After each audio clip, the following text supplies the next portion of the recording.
It's been over 5 months since the Vince McMahon documentary got released by Netflix, and it has already been almost completely forgotten by both casuals and hardcore fans. At the time of its release, it failed to deliver on the promise of being a huge exposé of the mysterious figure that Mr. McMahon is.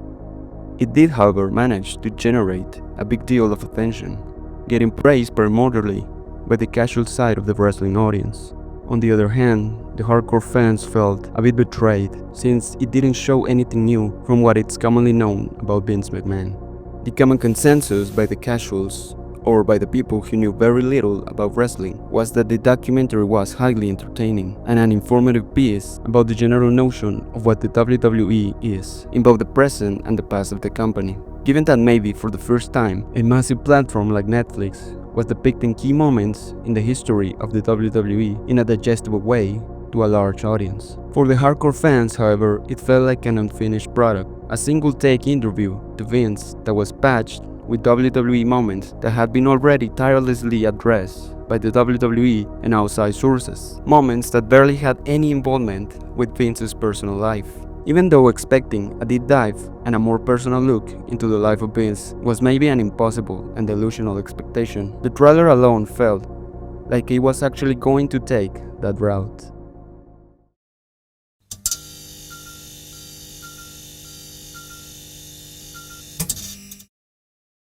Producing a film or a documentary represents an incredible hard and unpredictable creative process. Many things can go south during production and halt or compromise some of the initial intents of the creators. In a documentary that portrays real-life events or the life of real people, a sudden event can present an opportunity to delve deep into the causes that led to the occurrences that are presenting, as well as show the immediate effect this could have on the person that the documentary is about.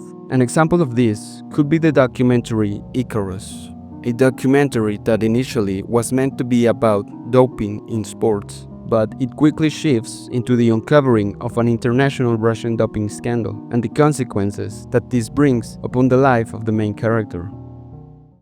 An opportunity like this presented during the production of the Mr. McMahon documentary, when allegedly while on production in the year 2022, the first allegation arose against Vince in a Wall Street Journal article. This prompted his initial resigning as the CEO of the company, as well as he will stop his collaboration with Netflix for this documentary.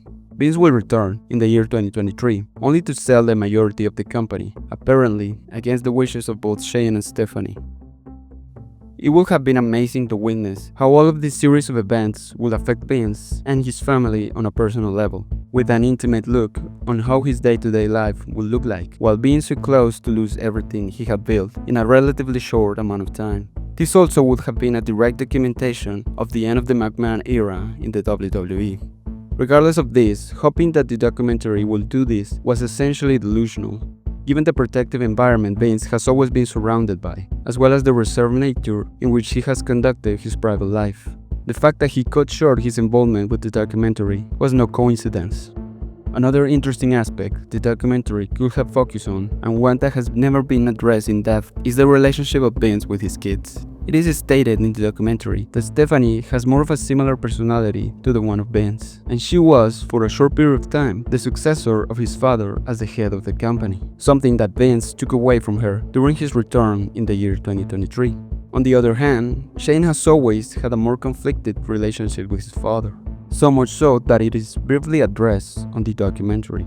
Shane grew up believing that he will eventually become Vince's successor. However, throughout his initial stint with the WWE, Shane would find himself constantly butting heads with his father on things like the way the company should be run, as well as the way to do particular storylines, especially the ones involving his own family. More infamously, Shane would have a hard time trying to persuade his father on making investments outside of the wrestling business, especially when he suggested purchasing the UFC right before it became a mainstream success. In all of their arguments, Shane, more often than not, will end up giving in to his father's decisions. Apparently, amongst wrestlers, Shane had a reputation of being too soft or too nice to be the boss and the man in charge of the company. Tony Atlas has a memorable moment in the documentary when he points out that Stephanie is a more suited candidate to success Vince rather than Shane. Shane also has a more estranged relationship with his father, in contrast with the relationship that Stephanie has with Vince. One more missed opportunity the documentary could have taken was the nature of the relationship between Shane McMahon and Triple H, with this being one of the more sauciest angles the documentary could have explored. This is a relationship that has never been fully addressed by any media, but knowing what we know about Shane, and the fact that Triple H is now at the head of the creative team, a role that Shane would have loved to take over, their relationship could be at the very least rocky. Funnily enough, despite being part of the same family, these two have rarely been seen together in both their on-screen roles as well as in more public and personal life environments. A small glimpse of what Shane feels about Hunter could be seen in an interview that Mick Foley did to Shane during his big return in the year 2016, with Shane stating very short and awkward responses to Mick's questions about his brother-in-law. How about the relationship with Triple H? That didn't change either. Would you describe it as strong? My relationship with Paul? Yeah. He makes my sister happy, and I'm very happy he does that. It sounds evasive. Not evasive. It's a little. Is there any contention there? No contention. Okay. You wouldn't describe it as adversarial at all? No, we don't have an adversarial relationship at all. Okay. I'm gonna accept that. It's the truth. You can accept it or not. A closer, intimate look on any of these aspects could have been for a very interesting and intriguing documentary, although it was, at the end, virtually something impossible, not only for the secrecy in which WWE has always conducted, but most importantly, it was against the best interests of Netflix.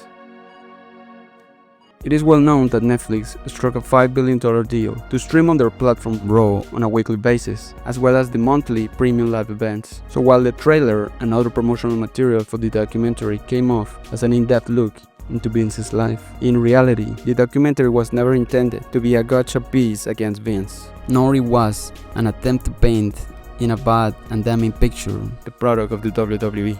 The reality is that it was mainly a way to contextualize Netflix users on the history and the nature of wrestling, in the hopes of attracting new audiences into the product that they have just acquired. As Scott Hyder from The Decider puts it in his review, Mr. McMahon is sold as an expose, but is Netflix really going to tear down the men who built the business they had just bought into? In the end, Mr. McMahon is a documentary that glances over the most iconic and overly replayed moments in WWE in a superficial way, intertwined with vague responses from Vince. A Vince that, when questioned with compromising topics, he reluctantly addresses and dismisses them as a part of his past, or even claims that he doesn't remember them. Many important topics and quotes from Vince himself are never brought back.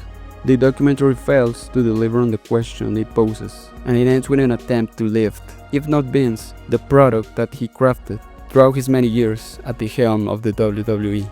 With this documentary, Netflix essentially made the equivalent of trying to make a documentary about Miramax and the impact that it had on Hollywood and independent cinema, while also vaguely addressing the despicable action and crimes of his founder and head of operations, something that would never be accepted in the immediate future, given the nature of his crimes and the subsequent effects that it had on entertainment and society.